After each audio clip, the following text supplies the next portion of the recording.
Hey guys, welcome to my YouTube channel. हम लोग outlier removal and detection पढ़ रहे हैं और हमने लास्ट वीडियो में इंट्रोडक्शन टू आउटलायर्स पढ़ा। इस वीडियो से we are going to learn various techniques जिनको यूज करके आप आउटलायर्स को डिटेक्ट भी कर सकते हो और रिमूव भी कर सकते हो। सबसे पहले हम लोग सबसे फेमस टेक्निक पढ़ेंगे, दैट इज जेड स्कोर वाला technique. It's called Z score outlier detection and removal. ठीक है, तो लेट्स स्टार्ट द वीडियो। सो ये जो टेक्निक है, इसमें एक अजम्पशन है कि आप जिस भी कॉलम के ऊपर काम कर रहे हो वो कॉलम नॉर्मली डिस्ट्रीब्यूटेड होना चाहिए या फिर ऑलमोस्ट नॉर्मली डिस्ट्रीब्यूटेड होना चाहिए। So I hope you already know normal distribution क्या होता है। It's a very famous thing in statistics. A normal bell curve looks like this. ठीक है, इसका मतलब आपकी बहुत सारी वैल्यूज सेंटर में होती हैं और कम कम वैल्यूज दोनों एंड पे होती है। ठीक है, तो ये बेल कर्व है और नेचर में ये बहुत जगह दिखाई देता है। आपका लोगों की हाइट हो गया, वेट हो गया, एग्जाम में मार्क्स हो गए, ये सारी चीजें नेचर में बेल कर्व फॉलो करती हैं, नॉर्मल कर्व फॉलो करती हैं। ठीक है, अब नॉर्मल कर्व का बेस्ट पार्ट क्या है कि यहाँ पर आप एक रूल की तरह हमेशा मान सकते हो कि आपके मीन से एक स्टैंडर्ड डेविएशन की दूरी पर, आपके मीन से एक स्टैंडर्ड डेविएशन की दूरी पर दोनों साइड 68% पॉपुलेशन लाई करेगा। मतलब अगर आप एक रेंज निकालो, आपके पास अगर कोई भी डेटा है, आप उसका मीन निकाल सकते हो, आप उसका स्टैंडर्ड डेविएशन निकाल सकते हो। अगर आप ये कैलकुलेशन करो, mean plus 1 multiplied by standard deviation, या फिर मैं डायरेक्टली इसको लिख देता हूं, मैंने थोड़ा कॉम्प्लेक्स कर दिया। Mu plus standard deviation, mu minus standard deviation. तो इस रेंज में आपकी 68% वैल्यूज आएंगी ही आएंगी। ठीक है, अगर आप इस रेंज को थोड़ा सा बढ़ा दो और 2 सिग्मा ले लो, तो यहां पर आपकी ऑलमोस्ट 95% वैल्यूज आएंगी। और अगर आप इसको 3 टाइम्स कर दो इस रेंज को, तो आपके 99.7 वैल्यूज इस रेंज के अंदर आती है। तो लोगों ने एक अजम्पशन लिया, मैथमेटिशियंस, कंप्यूटर साइंटिस्ट लोगों ने एक अजम्पशन लिया कि अगर कोई भी वैल्यू इन बाउंड्री के बाहर है, सॉरी, कोई भी वैल्यू अगर इन बाउंड्रीज के बाहर है, इस साइड या फिर इस साइड, तो आप उसको आउटलायर की तरह ट्रीट कर सकते हो। एंड गेस व्हाट, ये अजम्पशन जो है ये बहुत सिनेरियोज में बहुत सही काम करता है। तो ये जो पूरा टेक्निक है, इट्स एक्चुअली क्वाइट सिंपल। आपको अपने कॉलम के ऊपर बस ये चेक लगाना है कि वो नॉर्मल डिस्ट्रीब्यूटेड है कि नहीं, या फिर क्लोज टू नॉर्मली डिस्ट्रीब्यूटेड है कि नहीं।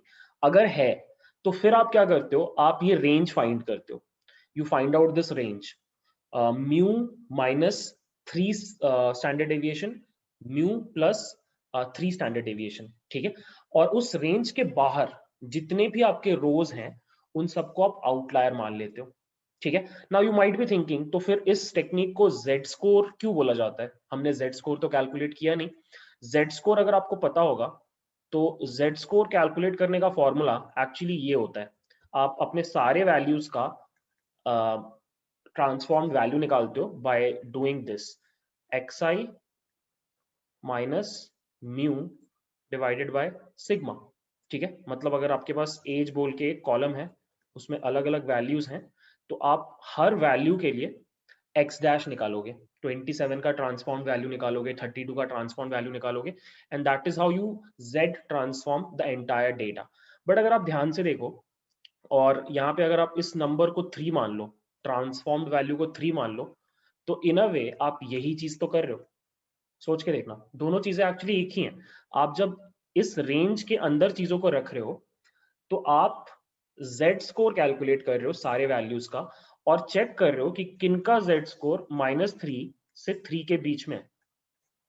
जब भी आप ये चीज कैलकुलेट करते हो, आप एक्चुअली जेड स्कोर ही कैलकुलेट करते हो, राइट? और अगर वो -3 से 3 के बीच में है, बिकॉज आप 3 स्टैंडर्ड डिविएशन लेके चल रहे हो, तो इसका मतलब वो आउटलायर नहीं है। अगर वो इस रेंज के बाहर है, उसका Z score, it means it is a outlier. ठीक है, अब क्वेश्चन ये आता है कि अगर कोई पॉइंट इस रेंज के बाहर है, मतलब कि आउटलायर है, तो क्या करें?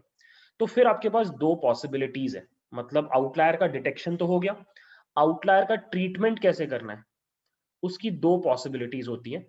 एक अपना होता है ट्रिमिंग, और दूसरा होता है कैपिंग। ठीक है, मान लो कि ये -3 से 3 के बीच में जो वैल्यूज हैं, इससे बाहर 5 वैल्यूज आई, 5 ऑब्जर्वेशंस आर आउटलायर्स। तो ट्रिमिंग वाले केस में आप क्या करोगे कि आप उन पांचों रोज को हटा दोगे। सो मान लो आपके पास 1000 रोज थे शुरू में, उनमें से 5 रोज आपके आउटलायर्स निकले, तो आप उनको ट्रिम कर दोगे। अब आपका जो नया डेटा सेट होगा उसमें 995 रोज होंगे। ठीक है, सिंपल है।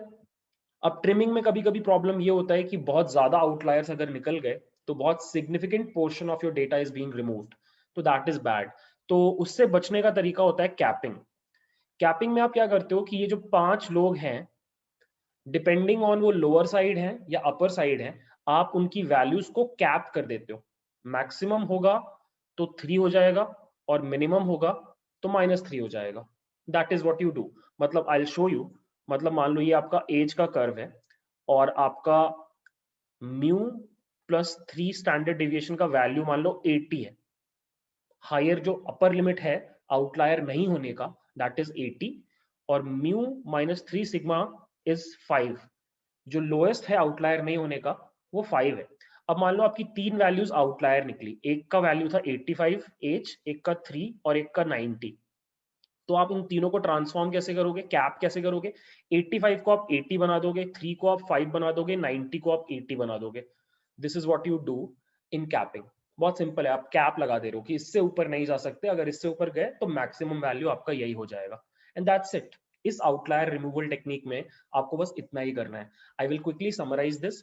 आपको सबसे पहले ये श्योर होना है कि जिस कॉलम के ऊपर आप काम कर रहे हो वो नॉर्मली डिस्ट्रीब्यूटेड है या फिर क्लोज टू नॉर्मली डिस्ट्रीब्यूटेड है।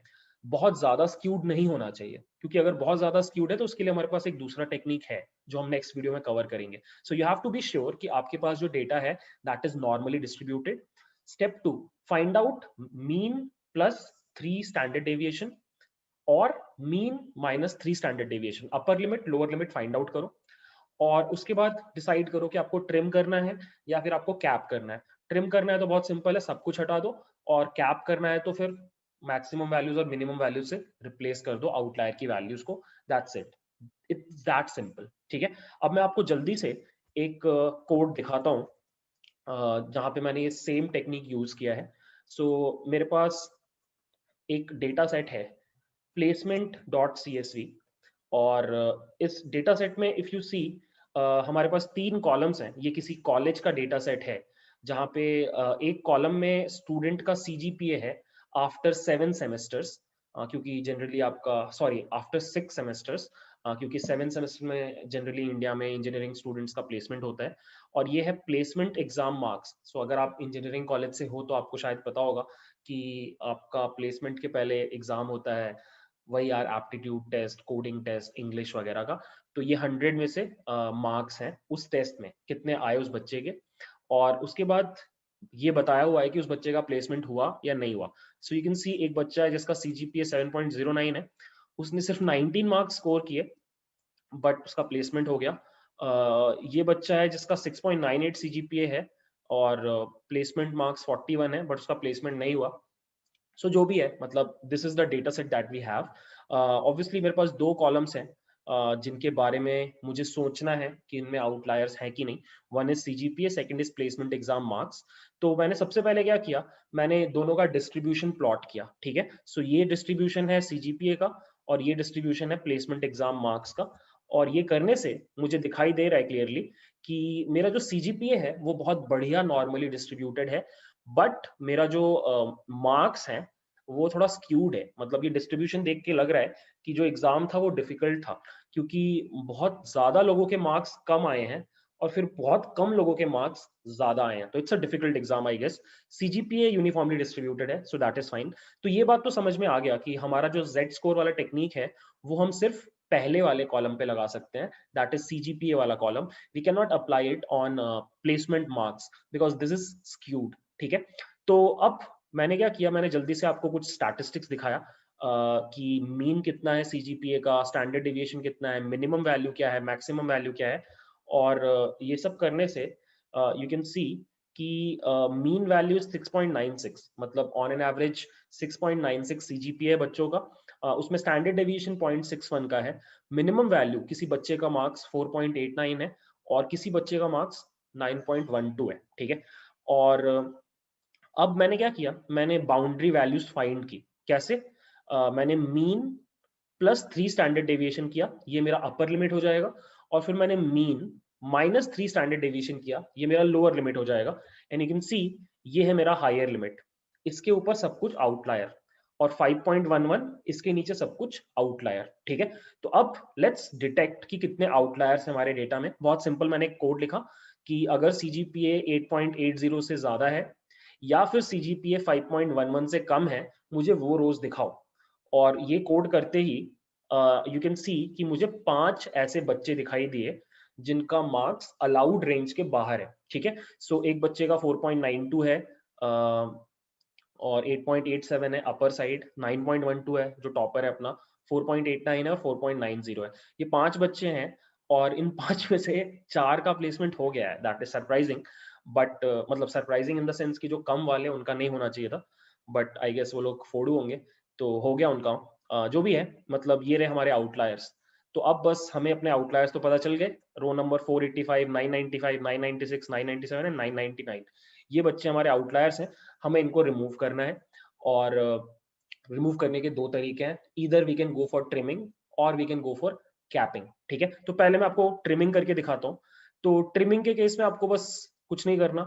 मैंने ये सिंपल सा कंडीशन लिख दिया कि मुझे सिर्फ वही रोज चाहिए जहां पे CGPA 8.80 के नीचे है और 5.11 के ऊपर है. एंड कंडीशन लग गया और मैंने इस डेटा को एक नए डेटा फ्रेम में डाल दिया. And you can see 5 outliers थे. Total data by the way मेरे पास 1000 स्टूडेंट्स का था. यू कैन सी दैट, मैंने शायद लिखा नहीं यहाँ पे. मेरे पास जो टोटल डेटा है वो 1000 स्टूडेंट्स का है.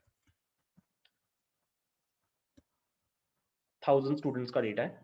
तो 5 आउटलायर्स हैं, मतलब ये जो न्यू DF बनेगा इसमें 5 बच्चे कम होंगे, तो हमारा जो नया डेटा फ्रेम बनेगा उसमें 995 रोज होंगे. ट्रिम हो गया. ठीक है, और एक सेकंड अप्रोच भी है. यहाँ पे आप क्या कर सकते हो कि आप एक नया कॉलम निकालो. ठीक है, हर बच्चे के लिए आप उसका Z स्कोर कैलकुलेट करो. Z स्कोर कैसे कैलकुलेट होता है मैंने आपको बता रखा है. Z स्कोर कैलकुलेट करने का फॉर्मूला ये होता है, this is the formula. Her value को उसके मीन वैल्यू से सब्ट्रैक्ट करके स्टैंडर्ड डेविएशन से डिवाइड कर दो. तो मैंने वही किया, मैंने पूरे के पूरे CGPA कॉलम को सब्ट्रैक्ट किया उसकी मीन वैल्यू से और स्टैंडर्ड डेविएशन से डिवाइड कर दिया. और ये करने के बाद यू कैन सी अब मेरे पास हर बच्चे के लिए एक Z स्कोर है. ठीक है, अब मुझे उन बच्चों को ही रखना है जिनका Z score is in the range of -3 to 3. उसके बाहर दोनों साइड आउटलायर्स हैं. तो मैंने चेक किया कि कितने ऐसे लोग हैं जो लोग 3 के आगे हैं. तो यू कैन सी 2 बच्चे हैं, 8.87 वाला और 9.12 वाला. इन दोनों का Z स्कोर 3 से ज्यादा है और -3 से कम इन 3 बच्चों का है, 4.92, 4.89, 4.90. ठीक है, अब बस कुछ नहीं करना है हमें. हमें सिंपली ये कोड लिख लेना है. ये बाय द वे ये दोनों को साथ में दिखाने का तरीका हो गया, 5 बच्चे. और ट्रिमिंग के लिए हमें कुछ नहीं करना, फिर से ये लॉजिक लगा देना है. और ये लॉजिक लगा के जब हमारा न्यू DF बना तो वहां पर भी एग्जैक्टली हमारे पास 995 रोज है. ठीक है, तो दोनों तरीके सेम है, मतलब कुछ डिफरेंस नहीं है. मैंने बस आपको दोनों करके दिखा दिया. अब बात आती है कि व्हाट इफ मुझे उनको कैप करना है, कैपिंग करना है, मतलब मैक्सिमम और मिनिमम वैल्यू से बाहर नहीं जाने देना है विदाउट ड्रॉपिंग देम. तो उसके लिए मैंने क्या किया, मैंने अपर लिमिट और लोअर लिमिट को एक वेरिएबल में डाल दिया. ये देखो, दोनों को मैंने एक वेरिएबल में डाल दिया. ठीक है, सो इस पॉइंट पे अगर मैं आपको दिखाऊं तो मेरा अपर लिमिट है 8.80 और मेरा लोअर लिमिट है 5.11. ठीक है, अब मैंने एक पीस ऑफ कोड लिखा जो कि बहुत ही सिंपल है. मैंने लिखा np.where.